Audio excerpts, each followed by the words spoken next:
ओम शांति। आज 11 जून के बाबा के महावाक्य है, निश्चय बुद्धि की निशानियाँ, निश्चित विजय और सदा निश्चिंत स्थिति का अनुभव। ओम शांति। आज सर्व बच्चों के रक्षक और शिक्षक बाप दादा अपनी सभी ब्राह्मण बच्चों के फाउंडेशन को देख रहे थे। ये तो सभी जानते हो कि वर्तमान श्रेष्ठ जीवन का फाउंडेशन निश्चय है। जितना निश्चय रूपी फाउंडेशन पक्का है, उतना ही आदि से अब तक सहज योगी, निर्मल स्वभाव, शुभ भावना की वृत्ति और आत्मिक दृष्टि सदा नेचुरल रूप में अनुभव होती है। हर समय चलन और चेहरे से उनकी झलक अनुभव होती है, क्योंकि ब्राह्मण जीवन में सिर्फ जानना नहीं है कि मैं ये ही हूँ और बाप ये है, लेकिन जानने का अर्थ है जो जानते हैं वो मानना है और चलना है। बाप दादा देख रहे थे कि जो बच्चे अपने को ब्राह्मण कहलाते हैं, वो सभी ये फलक से कहते हैं कि हम निश्चय बुद्धि हैं। तो बाप दादा सभी निश्चय बुद्धि बच्चों से पूछते हैं, जब आप सभी कहते हो कि हम निश्चय बुद्धि विजयी हैं, तो कभी विजयी कभी हार क्यों होती है? जब कभी कभी थोड़ी हलचल होती है, तो क्या उस समय निश्चय खत्म हो जाता है? जब निश्चय बुद्धि सदा हो तो विजयी सदा हो, कि बीच बीच में घुटका और झुटका होता है। निश्चय का फाउंडेशन चारों ओर से मजबूत है या चारों ओर के बजाय कभी एक ओर कभी दो ओर ढीले हो जाते हो? कोई भी चीज़ को मजबूत किया जाता है तो चारों ओर से टाइट किया जाता है ना। अगर एक साइड भी थोड़ा सा हलचल वाला हो तो हिलेगा ना। तो चारों प्रकार का निश्चय अर्थात बाप में, आप में, ड्रामा में, ब्राह्मण परिवार में निश्चय, ये चार ही तरफ के निश्चय को जानना नहीं लेकिन मान कर चलना है। अगर जानते हैं लेकिन चलते नहीं हैं तो विजयी डगमग होती है। जिस समय विजयी हलचल में आती है तो चेक करना है कि चारों तरफ से कौन सा तरफ हलचल में है।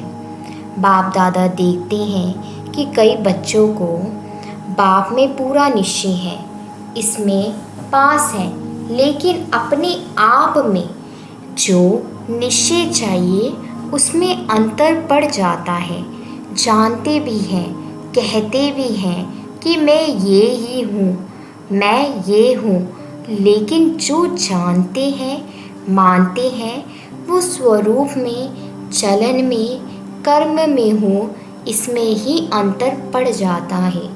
एक तरफ सोचते हैं कि मैं मास्टर सर्वशक्तिवान हूँ, विश्व कल्याणकारी हूँ।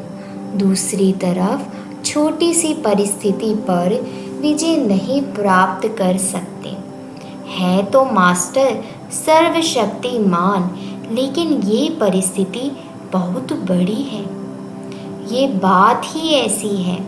तो क्या ये निश्चय है कि सिर्फ जानना है लेकिन मानकर चलना नहीं?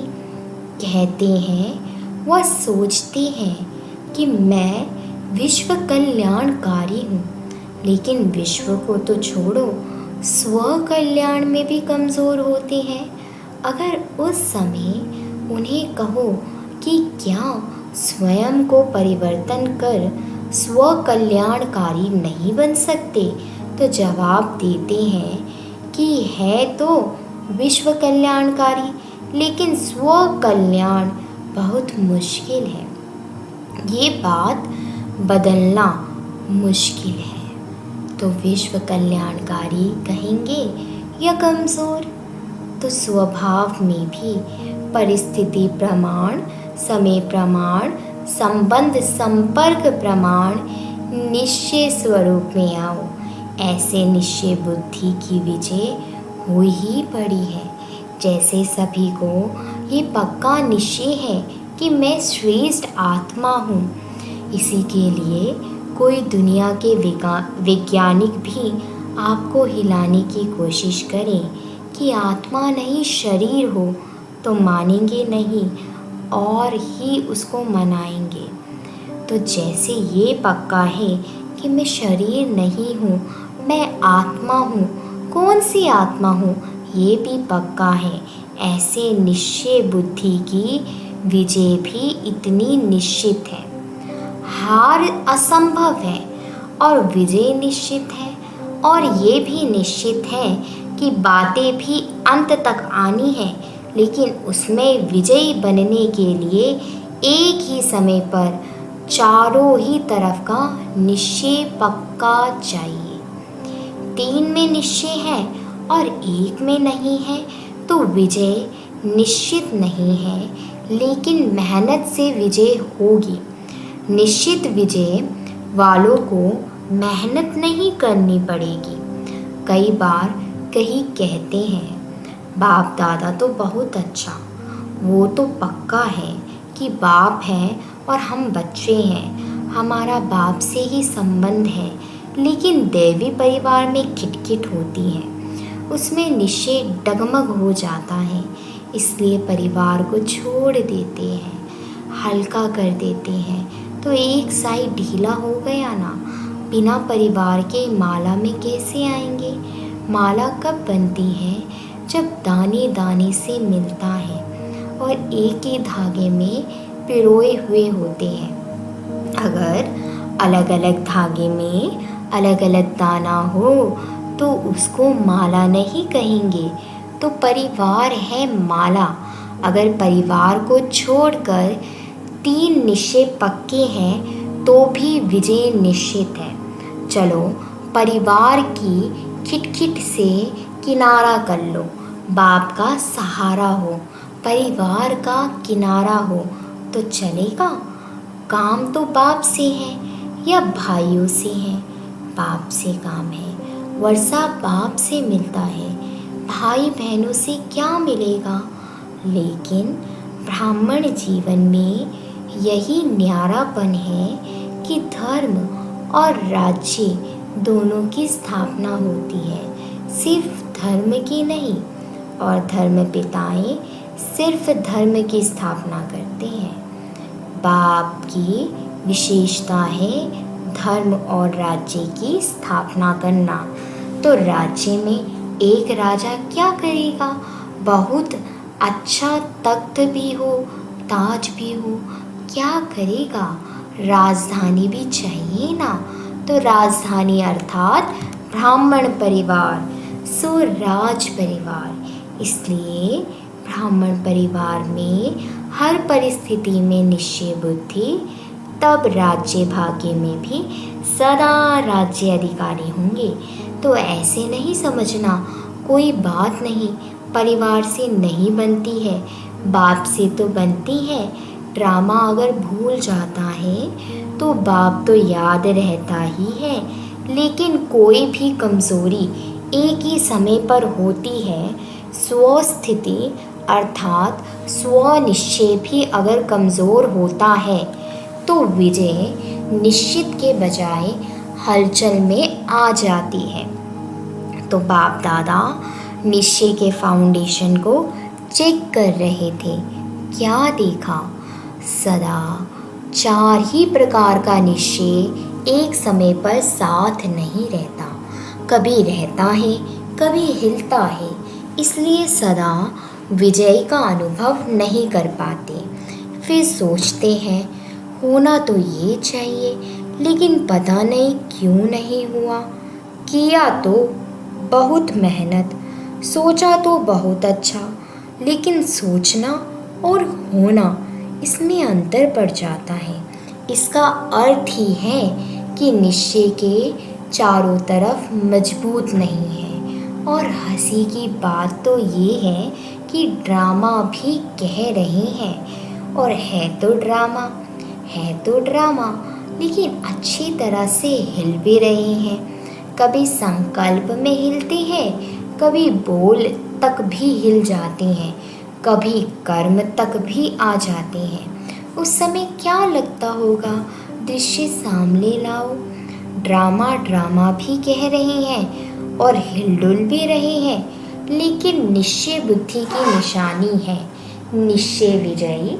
अगर विधि ठीक है तो सिद्धि प्राप्त ना हो, ये हो नहीं सकता। तो जब भी कोई भी कार्य में विजय प्राप्त नहीं होती तो समझ लो कि निश्चय की कमी है। चारों ओर चेक करो, एक और नहीं। और बात निश्चय बुद्धि की निशानी जैसे निश्चित विजय है, वैसे निश्चिंत होंगे। कोई भी व्यर्थ चिंता आ ही नहीं सकता। सिवाय शुभ चिंतन के व्यर्थ का नाम निशान नहीं होगा। ऐसे नहीं व्यर्थ आया भगाया। निश्चय बुद्धि के आगे व्यर्थ आ नहीं सकता। क्योंकि क्यों, क्या और कैसे ये व्यर्थ होता है। जब ड्रामा के राज को जानते हैं, आदि मध्य अंत को जानने वाले हैं, तो जो ड्रामा के आदि मध्य अंत को जानने वाले हैं, वो छोटी सी बात के आदि मध्य अंत को नहीं जान सकते। ना जानने के कारण क्यों, क्या, कैसे, ऐसे ये व्यर्थ के संकल्प चलते हैं। अगर ड्रामा में अटल निश्चय है, नॉलेजफुल भी है, पावरफुल भी है, तो व्यर्थ संकल्प हिलाने की भी हिम्मत नहीं रख सकते। परंतु जब हिलते हैं तो सोचते हैं पता नहीं क्या हो गया। तो बाप दादा हंसते हैं कि ड्रामा के आदि मध्य अंत को जान लिया, अपने 84 जन्म को जान लिया, और एक बात को नहीं जानते। बड़े होशियार हो, होशियार दिखाते हो ना। समय प्रति समय कल्प वृक्ष के सभी पत्तों को जानते हो कि नहीं? सभी वृक्ष के फाउंडेशन में बैठे हो या 7-8 बैठे हैं? तो जड़ में बैठे हुए वृक्ष को जानते हो, पत्ते पत्ते को जानते हो, और ये पता नहीं कैसे। तो निश्चय की निशानियाँ, निश्चिंत स्थिति, इसका अनुभव करो। होगा, नहीं होगा, क्या होगा, कर तो रहे हैं, देखे क्या होता है। इसको निश्चिंत नहीं कहेंगे। और बाप के आगे ही फरियाद करते हैं, आप मददगार हो ना, आप रक्षक हो ना, आप ये हो ना। फरियाद करना अर्थात अधिकार गवाना। अधिकारी फरियाद नहीं करेंगे, ये कर लो ना, ये हो जाए ना, तो निश्चय बुद्धि अर्थात निश्चिंत। तो ये प्रैक्टिकल निशानियाँ अपने आप में चेक करो। ऐसे अलबेले नहीं रह जाना। हम तो है ही निश्चय बुद्धि। कौन सा निश्चय कमज़ोर है वो चेक करो और चेंज करो। सिर्फ चेक नहीं करना। बाप दादा ने कहा था ना, चेकर के साथ मेकर भी हो। सिर्फ चेकर नहीं, चेक करने का अर्थ ही है सेकंड में चेंज होना। लेकिन चेक करो और चेंज नहीं करो तो बहुत काल से स्वयं में दिल शिकस्त के संस्कार पक्के होते जाएंगे। जो बहुत काल के संस्कार है वही अंत में अवश्य सामना करते रहेंगे। कोई सोचे अंत में तो मैं सिवाय बाप के और कुछ नहीं सोचूंगा, लेकिन हो नहीं सकता। बहुत काल का अभ्यास चाहिए, नहीं तो एक सेकंड सोचेंगे शिव बाबा शिव बाबा शिव बाबा और दूसरे सेकंड माया कहेगी नहीं, तुम्हारे में शक्ति नहीं है, तुम हो ही कमज़ोर, तो युद्ध चलती रहेगी। यदि निश्चिंत नहीं होंगे तो ब्राह्मण जीवन के अंत काल का जो लक्ष्य वर्णन करते हो वो सहज कैसे होगा? और अगर अंत तक ये व्यर्थ संकल्प होंगे तो वही भूतों के यमदूतों के रूप में आएंगे, और कोई यमदूत नहीं आते हैं। ये व्यर्थ संकल्प अपनी कमज़ोरियों यही यमदूत के रूप में आते हैं। यमदूत क्या करते हैं? डराते हैं और दूसरों के लिए कहेंगे विमान में जाएंगे, अर्थात उड़ती कला से पार हो जाएंगे। कोई विमान आदि नहीं है, लेकिन उड़ती कला का अनुभव है। इसलिए पहले से ही चेक करके चेंज करो। कब तक करेंगे? बाप दादा को खुश तो कर देते हैं, करेंगे, प्रतिज्ञा भी लिख देते हैं, लेकिन वो कागज़ तक रहती है या जीवन तक? अच्छा, आज मधुबन निवासियों का भी टर्न है। मधुबन वालों से तो विशेष बाप दादा का स्नेह है, सबसे है, लेकिन फिर भी थोड़ा सा विशेष मधुबन निवासियों से है, क्योंकि निमित्त है। फिर भी देखो आप आते हैं, खातिरी तो ठीक करते हैं ना। मधुबन वाले खातिरी करने में पास है ना। मेहमान नवाजी करना ही महानता है। जिसको मेहमान नवाजी करना आता है वो महान हो ही जाता है। सिर्फ खाने पीने से नहीं, लेकिन दिल के स्नेह की मेहमान नवाजी वो सबसे श्रेष्ठ है। चाहे पिकनिक कितने भी करा लो, लेकिन दिल का स्नेह नहीं मिला तो कहेंगे कुछ नहीं मिला। तो मधुबन वाले दिल के स्नेह सहित मेहमान नवाजी करते हैं। कहते हो ना कि कोई नीचे ऊपर करेगा तो कहेगा बाप दादा ने ऐसा ही कहा, ऐसे नहीं करना। स्नेह के सागर बच्चे होना, कब तक स्नेह देंगे? नहीं, गागर के बच्चे नहीं, सागर के बच्चे बेहद। सबके पास स्नेह का स्टॉक है ना। माताओं के पास भी है, कुमारियों के पास भी है, पांडवों के पास भी है। सागर है या थोड़ा है, तो कभी क्रोध तो नहीं करते होंगे ना। जब स्नेह के सागर हैं तो क्रोध कहाँ से आया? किसके संस्कारों को जानकर सेटिस्फाई करते हो ना। चाहे वो रॉन्ग है, लेकिन आप तो नॉलेजफुल हो ना। आप तो जानते हो ना कि ये क्या है, लेकिन उस समय क्या कहते हैं? इसने ऐसे किया ना, इसलिए हमने भी किया। रॉन्ग से रॉन्ग हो गया तो क्या कमाल की। उसने रॉन्ग किया और आपने उसका रिस्पॉन्ड भी रॉन्ग ही दिया। कई कहते हैं ना, क्रोध एक बारी करते हैं तो कुछ नहीं होता, बार बार करता रहता है तो जानते हो कि जिसका स्वभाव ही क्रोध का है तो वो क्रोध नहीं करेगा तो क्या करेगा?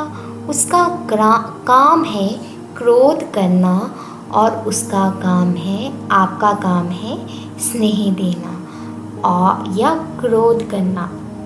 वो 10 बारी करे तो आप एक बारी तो जवाब देंगे ना। नहीं देंगे तो वो 20 बारी करेगा, फिर क्या करेंगे? तो इतनी सहन शक्ति है?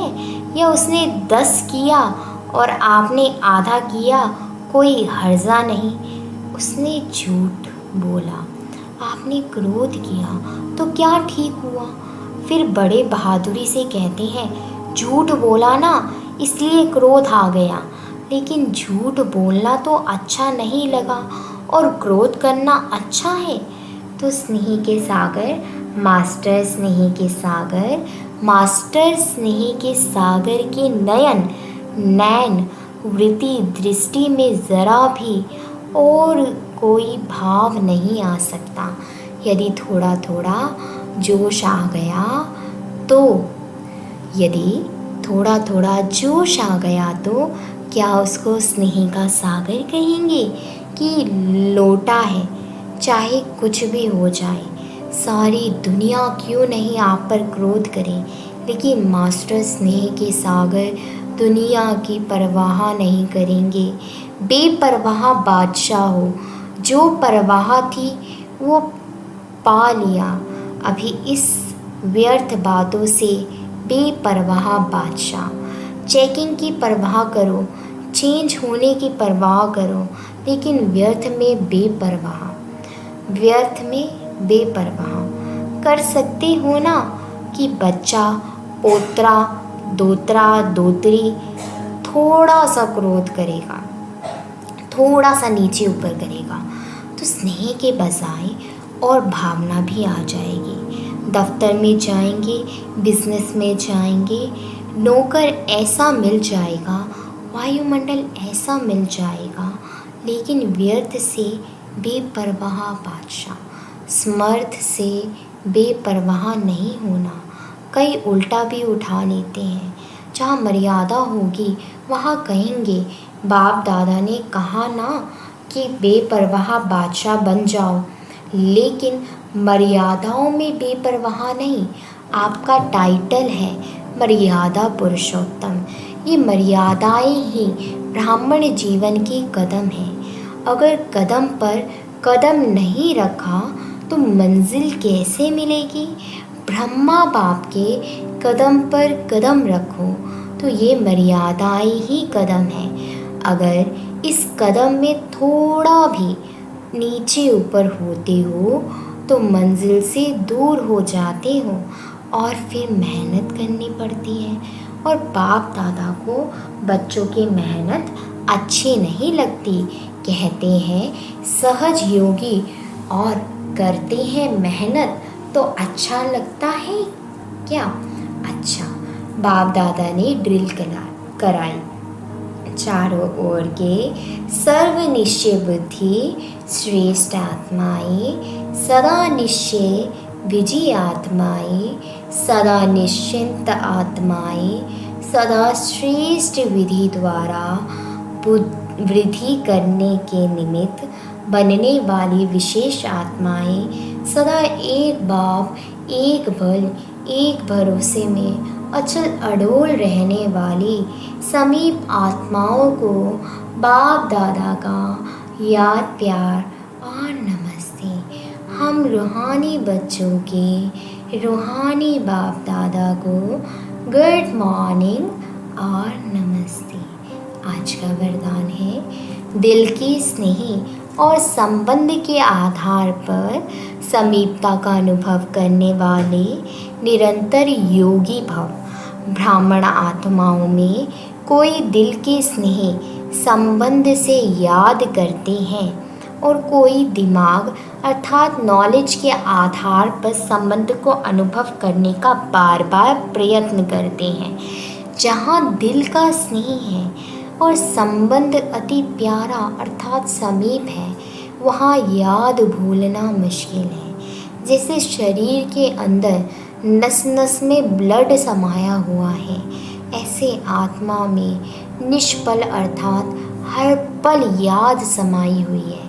इसको कहते हैं दिल के स्नेह संपन्न निरंतर याद। स्लोगन है निस्वार्थ और निर्विकल्प स्थिति में सेवा करो तब सफलता मिलेगी। निस्वार्थ और निर्विकल्प स्थिति में सेवा करो तब सफलता मिलेगी। ओम शांति।